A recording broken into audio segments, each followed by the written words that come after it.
O Supremo Tribunal Federal realizou hoje a primeira sessão plenária do ano. Os ministros afirmaram que não é obrigatória transcrição integral de interceptação telefônica. Também negaram o recurso do ex-deputado federal Bernardo de Vasconcelos, acusado do envolvimento da máfia do carvão. A repórter Carla Lucena acompanhou ao vivo e tem os detalhes para a gente. Oi, Carla. Boa noite.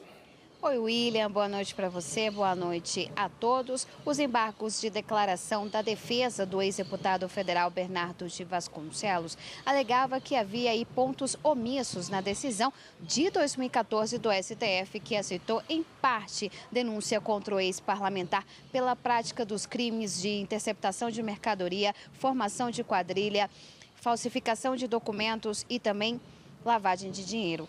E o ex-parlamentar também foi acusado de integrar a máfia do carvão, que era um esquema que funcionava com a compra ilegal da rocha e também o desmatamento irregular de mata nativa. Em relação aos crimes ambientais, o Supremo decidiu não aceitar a denúncia. E na sessão de hoje, então, os ministros negaram o pedido do parlamentar, do ex-parlamentar, disseram que não havia aí nenhum ponto a ser esclarecido. E ainda na sessão de hoje, os ministros voltaram a afirmar que não é obrigatória a degravação na íntegra de interceptações telefônicas. Vamos ver a reportagem.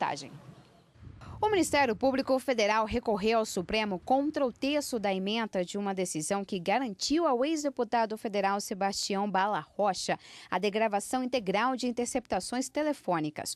O grampo foi feito durante a ação penal que o ex-parlamentar responde por suposta prática de crimes de corrupção e formação de quadrilha. O ministro Marco Aurélio negou o pedido e foi acompanhado pelos ministros Ricardo Lewandowski, Celso de Mello e Dias Toffoli. Constatei, presidente, mediante exame dos votos proferidos, mediante exame do entendimento prevalecente, a inexistência de qualquer erro. Como não vislumbro nenhum erro, nenhuma ambiguidade, Sua Excelência simplesmente transcreveu o que consta no artigo 6º, parágrafo 1º da Lei 9.296, eu acompanho Sua Excelência. No contexto que estamos a examinar, o eminente relator, com o beneplácito da Corte, entendeu indispensável exigir-se essa reprodução integral. No caso concreto, o relator determinou a transcrição, o Ministério Público se insurgiu contra a transcrição. Então, no caso concreto, o que ficou consignado? Que era essencial a transcrição. E a maioria, sim, o determinou. Já o ministro Edson Fachin entendeu que o texto poderia gerar dúvidas sobre a obrigatoriedade de degravar sempre todas as interceptações. Para ele, cabe aos relatores definir se há necessidade de degravar na íntegra o material colhido. Determinar que a degravação é sempre obrigatória, creio, pode não refletir o entendimento dos votos vencedores vistos em seu conjunto.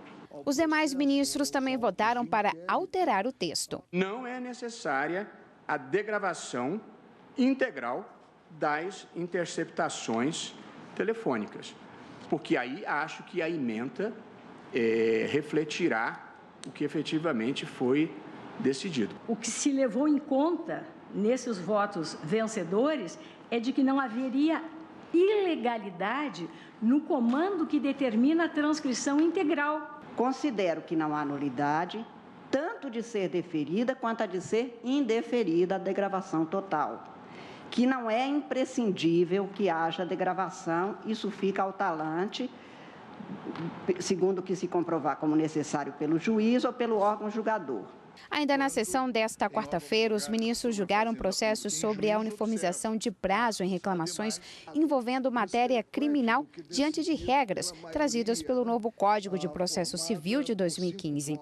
Em um dos casos, o presidente do Supremo, o ministro Dias Toffoli, disse que entes públicos, como as promotorias e defensorias públicas, teriam direito a prazo dobrado para recorrer. Estão em discussão questões de grande relevância e repercussão social no âmbito de estados e dos municípios. São mais de 5.500 entes da federação. Tais recursos têm como função principal a defesa da ordem constitucional federal, da Constituição da Nação. Já o ministro Luiz Roberto Barroso, relator de outra ação sobre o mesmo tema, divergiu. O processo brasileiro já é tão prolongado, nós já temos uma cultura de procrastinação que precisamos enfrentar, de modo que eu, pedindo todas as vênias a Vossa Excelência, eu estou aqui mantendo a jurisprudência no sentido de que, em processo objetivo, não se contam em dobro os prazos da Fazenda Pública. E quem acompanhou a sessão de hoje tem outros detalhes, é o consultor jurídico Daniel Macedo, que está aqui conosco. Boa noite. Boa noite, Érica. Boa noite, William. Boa noite, Daniel. Ainda sobre essa questão dos casos, dos prazos, tratado nessa última matéria, os ministros chegaram a alguma conclusão nessa tarde de hoje? Chegaram, William, chegaram.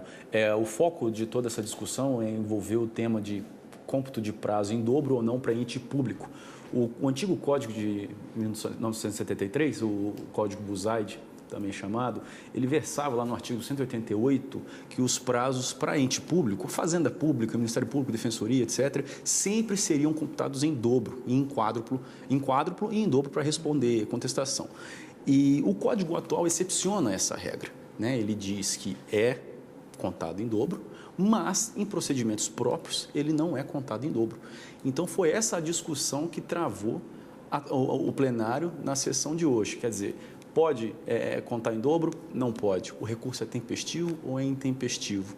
E toda a discussão ficou envolvida exatamente nesse artigo 188 do antigo Código e o 182 e 183 do atual Código, que nos parágrafos excepcionam a regra. Então, por exemplo, temos aí o voto do ministro Alexandre de Moraes, que diz que os interesses subjetivos, né, que são dos interesses do erário, de defesa do erário, não deveriam, né, ser computados em dobro, né? E já o ministro Marco Aurélio, por exemplo, citou o artigo, né, fundamentou as suas razões no artigo 188 do antigo Código, dizendo que a regra deveria ser estampada na redação anterior e que, portanto, o prazo deveria ser contado em dobro. E foi voto vencido. Então, e amanhã tem sessão plenária de novo, né? Exatamente. Às 14h, com Carlos Eduardo Cunha. Obrigada pela participação por hoje. Até amanhã.